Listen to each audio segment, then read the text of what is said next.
Est-ce qu'on entend suffisamment comme ceci?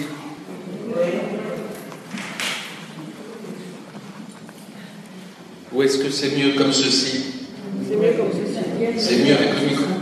Il y a plus de résonance. Oui, il y a plus de résonance.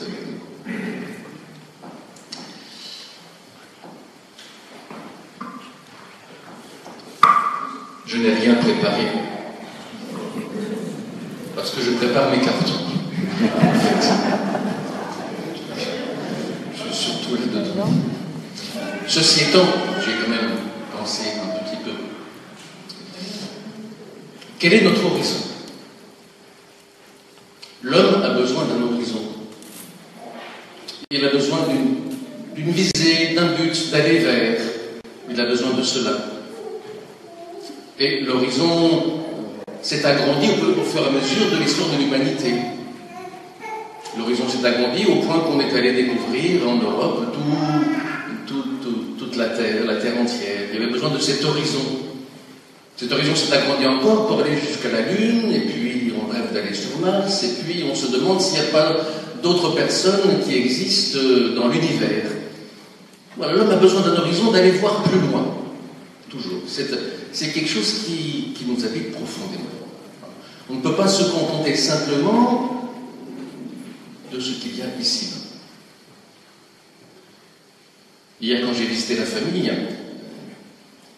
ce dont avait besoin d'entendre le papa, c'était: est-ce que je suis catégorique et sûr qu'il y a un paradis et que son petit est au paradis?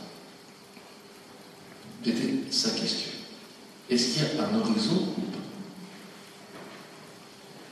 Et ça nous habite profondément.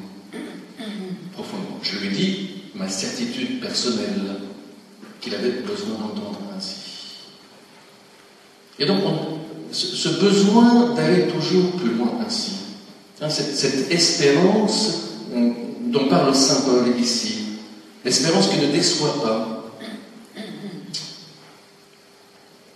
Dieu met en nous un désir d'infini et il fait en sorte qu'on ne soit pas déçu. Même si nous passons par des moments de déception, de difficultés, d'épreuves, comme c'est le cas pour cette famille. Et que, évidemment, cette famille est déçue de Dieu, bien sûr, aussi. Pas que ça, mais aussi. Et en même temps, ce qui est le plus difficile pour nous, c'est cette espérance qui est au-delà de ce que je ne vois pas. J'ai besoin qu'il y ait quelque chose qui s'ouvre au-delà de ce que je ne vois pas. Mon horizon est bouché, j'ai besoin que cet horizon s'ouvre et me fasse espérer. Et ça, c'est quelque chose qui est très très profond. Alors cet horizon, on pourrait considérer que c'est la vie éternelle, ce qui est une maigre consolation. Ce n'est pas consolant de se dire « après la mort, ce sera mieux et avant, je souffre ». Ce qui a été longtemps présenté comme ceci, en tout cas, les tout derniers siècles. Ce n'était pas comme ceci dans le début du christianisme, mais les 2 derniers siècles, 19e, 20e, ont présenté souvent notre vie comme un chemin pour mériter d'avoir la vie éternelle. Et donc, je peinais ici pour mériter d'avoir ensuite. Et je ne suis pas sûr que ça ne traîne pas dans nos têtes ainsi. Et que lorsqu'il arrive un malheur, mais je n'ai pas mérité ceci. Et c'est vrai. Ce que me disait aussi hier le papa. Je n'ai pas mérité ceci, et c'est vrai. Mais présenter les choses de cette manière-là, c'est vraiment pas enthousiasmant. Mais pas du tout. Et donc il s'agit de voir les choses autrement. Et depuis que je suis sur Martigues, vous l'avez appris, vous l'avez retenu, vous le savez. Si vous ne le savez pas, vraiment, ce serait terrible. L'entrée dans la vie éternelle, c'est par le baptême. C'est par le baptême que nous entrons dans la vie éternelle. Notre baptême est déjà une mort par anticipation et une vie éternelle par anticipation. Il s'agit de le retenir. Et que ça m'est donné. Je ne le mérite pas. Les adultes qui vont vers le baptême ne méritent pas d'être baptisés. C'est un don qu'ils se préparent à recevoir sans qu'ils le méritent. C'est donner. Mais il s'agit d'apprendre à recevoir et non pas de prendre. Et toute notre vie, c'est apprendre à recevoir. Et c'est pas si simple. Apprendre à recevoir ce que Dieu me donne, apprendre à recevoir ce que les autres me donnent. Et reconnaissons les uns et les autres que ça nous est difficile, ça m'est difficile à moi aussi, comme à chacun. Pas à tous, mais à beaucoup. Ainsi. Vous savez, quand on reçoit un cadeau, on dit mais vous n'auriez pas dû.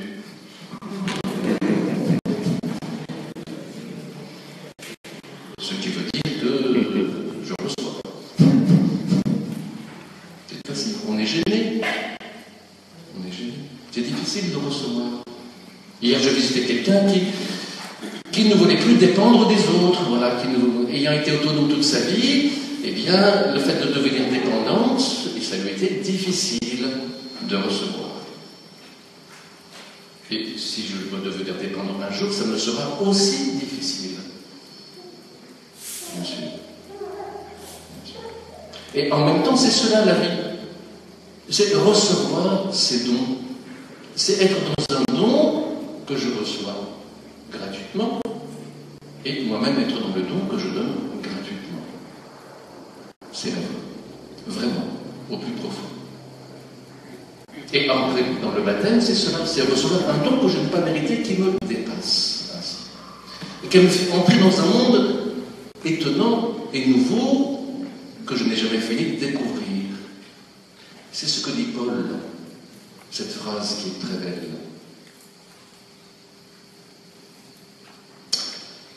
Nous voici en paix avec Dieu par notre Seigneur Jésus-Christ, lui qui nous a donné, par la foi, l'accès à cette grâce, à ce don, dans laquelle nous sommes établis. Dans laquelle nous sommes établis. Nous sommes établis dans cette grâce.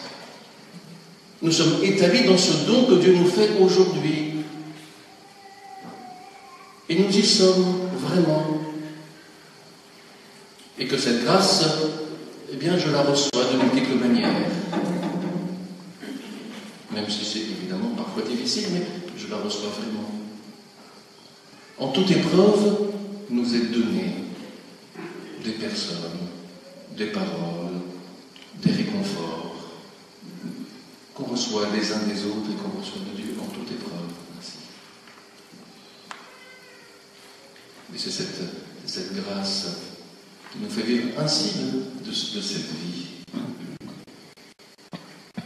Qui fait que notre horizon, nous le voyons déjà dès le baptême, nous le voyons déjà notre horizon.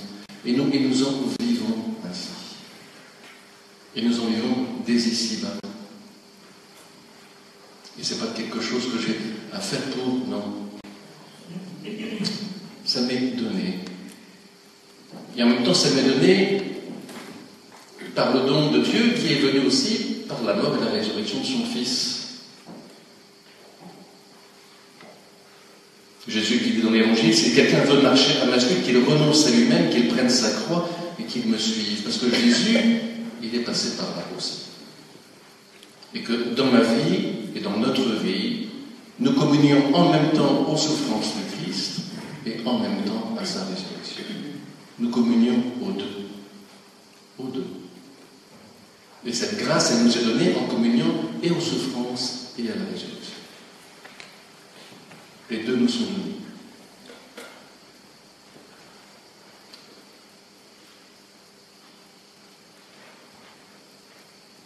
Hier à cette famille, lui disait, mais je serai malheureux toute ma vie. Je disais, non, non. Vous serez blessé toute votre vie, oui. C'est vrai. Malheureux, non. Vous aurez des moments difficiles, des moments malheureux. Mais vous aurez aussi des moments bonheur. Aussi. Même si vous êtes blessé toute votre vie, oui, c'est vrai. C'est vrai.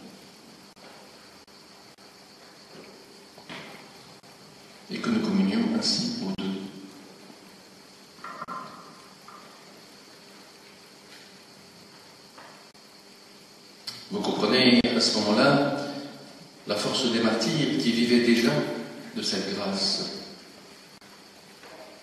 Ils étaient établis dans cette grâce. Et la vivant totalement, ils n'avaient plus peur de la mort. Ils y étaient déjà. Ils étaient déjà morts, d'une certaine manière, et déjà vivants. Et je terminerai par le Père Louis. Un petit mot. Le Père Louis, lorsqu'il était en maison de retraite, il avait tout quitté, tout abandonné chez lui, il n'avait rien emporté, le strict minimum. Et il vivait là-haut à la maison de retraite avec son prion d'église avec lequel il priait de longues heures. Et un jour où nous mangeons avec lui, Père Vassilien et moi, nous lui demandions, mais qu'est-ce que tu fais? Il dit, mais mon occupation quotidienne, c'est de mourir. Mon occupation quotidienne, c'est de mourir. De mourir à ce à quoi je suis accroché. Quand je suis trop accroché, je suis tenu. De mourir à ce à quoi je suis accroché, mais pour vivre vraiment, pleinement. Ainsi. Et du coup, lorsqu'on meurt comme ça dès ici-bas, pour vivre pleinement, la mort n'est plus qu'un passage de la vie vers la vie.